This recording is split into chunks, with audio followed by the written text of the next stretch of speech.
我们发布了70千瓦时的电池包，2019年升级为84千瓦时。2020年，我们将为大家带来100千瓦时的电池包。牛逼！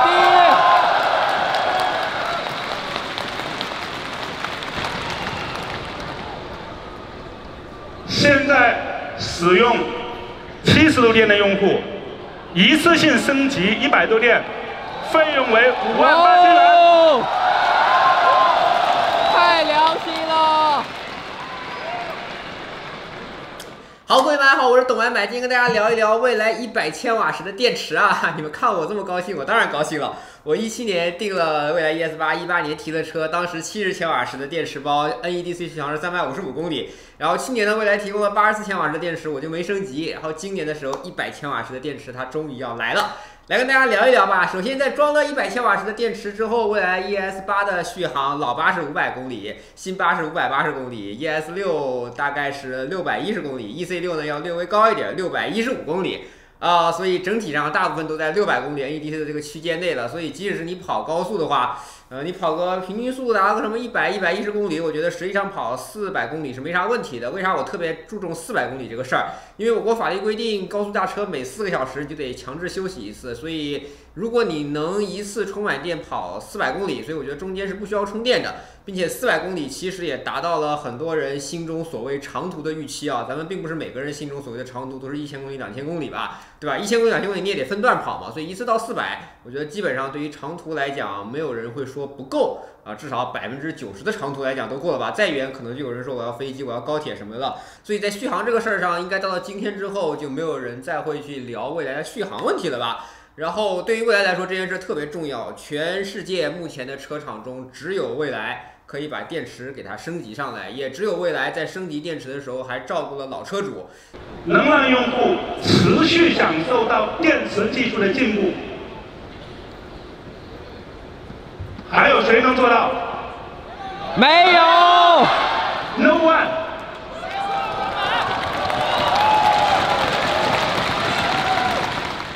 李斌在创业的时候所想的整个车可以换，整个车电可以分离，支持所谓的 bus， 在今天这100千瓦时电池发布，我觉得不管是最后的一环也好，或者你说它完整的一个生态链做好也罢，今天其实特别重要。未来的可充电、可以换电、可以升级，从技术到知识到落地，一切都成了，所以特别高兴啊。那我们来说说看这个升级的价格吧。那灵活升级跟买断升级，就所谓的永久升级，先说说看灵活升级呗。灵活升级70千瓦时升级到100千瓦时，每个月支付的是880块钱，全年的话有一个打折，7980块钱每年。这个价格其实很便宜啊！什么叫灵活升级？就是我这一个月要用这个长途跑的比较多，所以我就租这个100度电池，租它个1个月，每个月只要付880块钱，全年如果你一次租1年的话，全年打折7980块钱，超级便宜，有没有？而像我们这样的创始版车主，以及2019年什么3月31号之前下大定的车主，还有一个终身的6折权益，这是斌哥一直都承诺有的。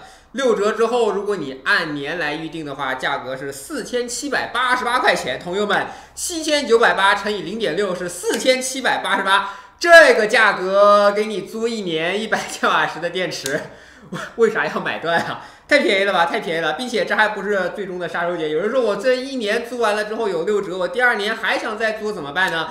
第2年你的6折还有。很良心吧，很良心吧。那有人说我这个蔚来 ES8， 我老8把它置换掉了，我置换了一辆新的 EC6， 那我的6折怎么办呢？只要你在蔚来体系内继续换蔚来的车，你这个6折在灵活升级的时候终身有效。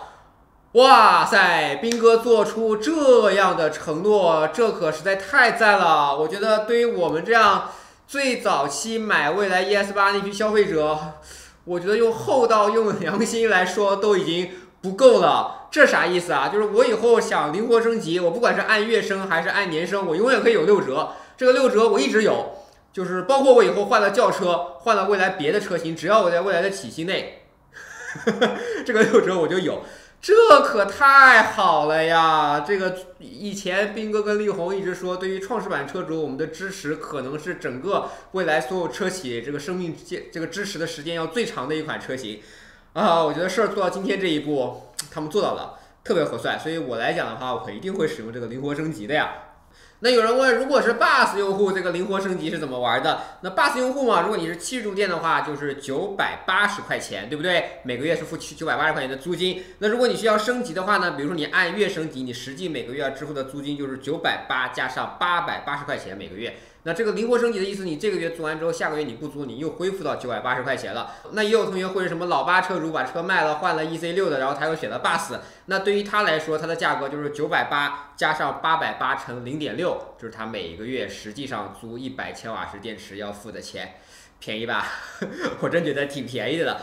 就是70千瓦时的 NEDC 在 EC6 这样的车型上超过了400公里，对于日常的驾驶、城市出行什么的，其实是完全够用的，懂吗？就是100度电池让你的续航很长，长到了就是很多别人要花可能要加20万才能买到这个长续航水平。但是日常生活中你真的不需要那么长的续航，你背着那么大的一块电池，所以灵活升级的方案特别的可贵，这也是未来我觉得已经是独当一面。没有其他对手可以做的了。当然，我听说有一些其他车企啊，也在那个积极的搞这个换电方案，搞这些方案，但是他们不是还没出来吗？所以未来这个优势啊，我觉得在很长时间内都会有了啊。就是换电的整个这个护城河这一套优势，我觉得特别好。价格你看刚刚说灵活升级真的不贵我个人角度我真的是建议大家来灵活升级的。当然我知道中国人嘛，传统总有一部分同学会说这个东西要自己拥有才有这种感觉，那也没问题啊。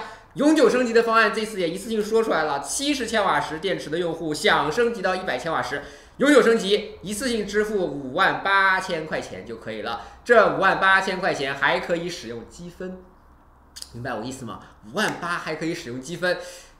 其实，在积分这一块，之前斌哥有在线下聊天的时候说过，说他不是在乎说用不用积分让大家觉得厚道不厚道这个事儿，他是比较担心，如果这个电池升级也可以用积分了，那会不会导致市面上这个积分变少？未来的积分其实是一直很有趣的一件事。你知道这有个经济学常识，就是大量的积分都涌向了买电池之后，可能会导致市场上积分出现通缩，之后，继而可能会影响，比如未来惊喜商城啊，还有用户打赏啊，这样整个一个生态。那个斌哥比较担心这个事儿，但今天我看最终的方案是还是允许大家使用积分了。那有一些老车主，那积分多的，这58000对他来说，那58万积分直接一付，不花钱就升级了。所以买蔚来你早点买，蔚来真的很厚道，对于老车主的照顾可以说是无微不至了吧。同样，这批永久升级的用户，如果你是创始版以及2019年3月31号下大定的这些用户，他们也可以享受这个终身6折，就是58000乘上这个0.6，就是你换电池的价格。但是如果你电池买断之后，你这一次花钱买断，那以后这个6折就没有啦。所以这一次的6折机会不像你灵活升级，你可以一直用6折租，不停的用6折租，每年都会用6折租。但是你升级到100度，那这个时候这一次打了6折，以后就再也没有6折了。所以为什么买建议大家尽量灵活升级啊？灵活升级的价格便宜，你就不要永久升级了。你想，你灵活升级，你打完折之后，像我们这些6折用户5000块钱，4788一年，你换这个电池58000乘0.6，也要36000块钱，等于才有1/6的价格，1/6的价格等于你一次性买电池的时候花掉了6年的租金。那你6年啊，6年的电动车里程会变化有多大呀？你为什么要去把它买断呢？我觉得除了有一部分确实说它升级什么的不方便，或者说它日常就是长途特别多，每天都在跑长途的人，当然也有嘛，对不对？那我觉得你升级我可以理解。对于大部分普通用户来说，我觉得它灵活升级特别好。当然，对于 Bus 用户，如果你也想永久升级，那这事儿也有。那 Bus 用户的永久升级呢，是每个月再加500块，就是980加上500块钱。但是呢，你原来的套餐不是980的70套餐吗？你现在等于要升级到100千瓦时的套餐了。那个未来会让你收取一次性的3000块钱服务费。但是如果你在明天10点钟之前支付大定，或者说已经提车的这3000块钱，就是过去既往不咎，就过去的3000块钱是不收的。所以我觉得，不管你是新用户还是老用户，不管你是灵活升级还是想永久升级，未来在这个定价体系上已经给了足够的优待，特别便宜。所以做到这一步，我觉得已经够了呀。就你说电池要续航有续航，要品质有品质，要做工有做工，甚至有同学跟我说要股价也有股价啊，确实。昨天晚上蔚来的股价都40多块钱了。你要知道，1年前蔚来在1块1毛9的时候挣扎，当时我就说吧，这个公司的产品好，创始人用心，对大家从来不割韭菜，特别诚恳，这公司的股价一定不限于此。结果话音未落。1年之后，哈哈，蔚来依然保持了当年那种对客户真诚用心，然后技术上也有很多突破啊。说到技术上的突破，还可以多聊2句啊。就是18年的时候是70度电池，19年的时候是84度电池，2020年的时候是100度的电池，差不多每年增长了20%。那过去呢，蔚来在说这个电池包的时候，往往都不会找一位人来聊一聊电池包的技术。今年呢又不一样。今年呢，在发这100千瓦时电池的时候，斌哥特别有找电池包同学来聊一聊蔚来的100千瓦时电池包。这个还是挺罕见的，就蔚来开始对公众来讲它的技术了。其实呢，蔚来在对于公众宣传它技术好这个事儿上，其实一直很匮乏的，包括自己的全体车身，包括自己的空气悬架，包括这一整套优秀的做工，这些事儿并没有让很多吃瓜群众，就外面的用户感受到。而这一次展示的这个电池，这一上来一介绍后就特别的技术项，我觉得是能吸引到一些对于技术感兴趣、对于技术有追求，或者说对于买电动车想看好不好技术这一帮用户的需求的。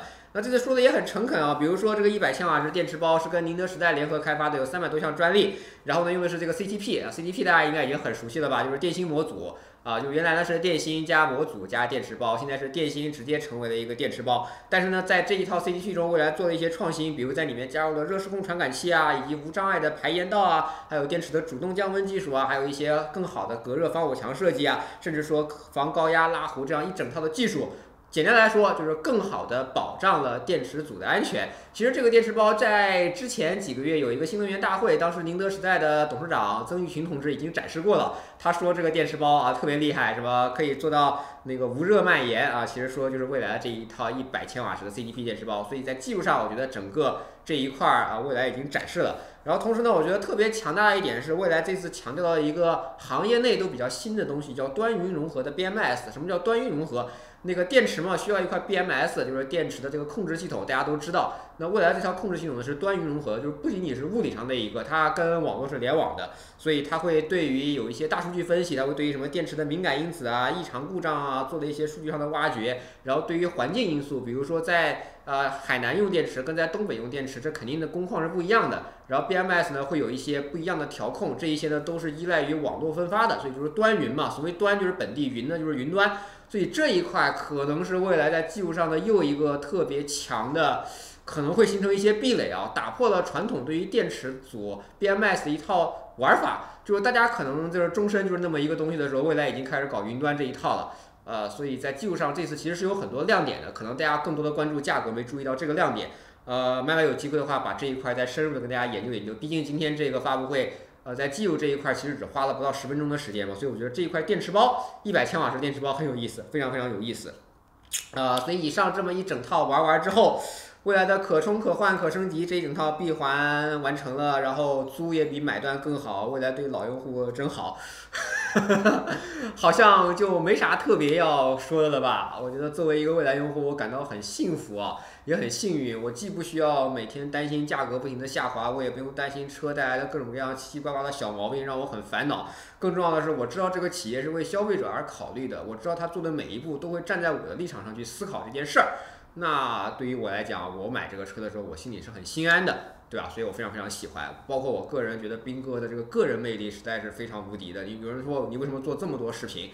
我觉得我喜欢这个品牌，我喜欢斌哥，我觉得做这些内容让我感到很高兴，我自己也很乐在其中，我觉得特别特别好。好了，这个是本期懂买买的视频，希望你能喜欢。如果对我视频感兴趣，不要忘记评论区订阅懂买买。买买在头条、B 站、微博以及 YouTube 都有自己的账号。最后老规矩，去试驾一下蔚来呗。这个车这个品牌到今天这个地步，你别跟我提它倒不倒闭了，你去感受一下做得好的电动车到底是什么样的吧。试驾也不花钱，对不对？好了，我们下期再见，拜拜。